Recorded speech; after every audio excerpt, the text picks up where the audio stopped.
Merhaba arkadaşlar. Bu videomuzda sizlere bilişsel hatalardan olan felaketleştirme için bazı örnekler hazırladık.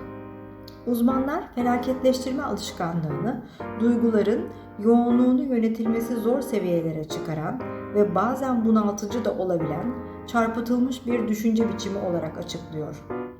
Çok sayıda araştırma felaketleştirmenin ruh sağlığı için ciddi bir tehdit oluşturabileceğini ve ayrıca kronik ağrı gibi durumlara eşlik eden sıkıntıları artırabileceğini göstermektedir.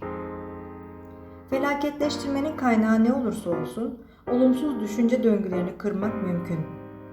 İlk olarak farkındalık esas. Bu nedenle ilk adım düşüncenizi duraklatmak ve zihninizin ne zaman bu kara deliğe düştüğünü fark etmek olmalı. Örneğin bir görüşme için endişeli hissettiğinizi fark edebilirsiniz.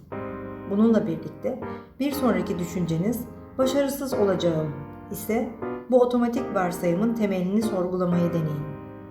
Otomatik olarak başarısız olacağınızı düşünmeniz için nedenleriniz var mı? Eldeki kanıtlara dayanarak bu durumu başka nasıl yorumlayabilirsiniz? Objektif bir gözlemcinin bakış açısını benimsemeye çalışırsanız, başarısızlığın bir kesinlikten ziyade bir olasılık olduğunu ve en iyi şekilde performans gösterme şansınızı arttırmak için atabileceğiniz adımlar olduğunu fark edebilirsiniz. Her şeyi felaket olarak görmeyin. Başarısızlıkla ilgili en kötü durum senaryosunu yaratma eğilimindeyseniz, bunu doğru anlamazsam herkes benden nefret edecek veya herkes bu iş için uygun olmadığımı görecek gibi düşünceleriniz çok muhtemeldir. Böyle hissettiğinizde bazı en iyi senaryolarla durumu dengelemeye çalışın.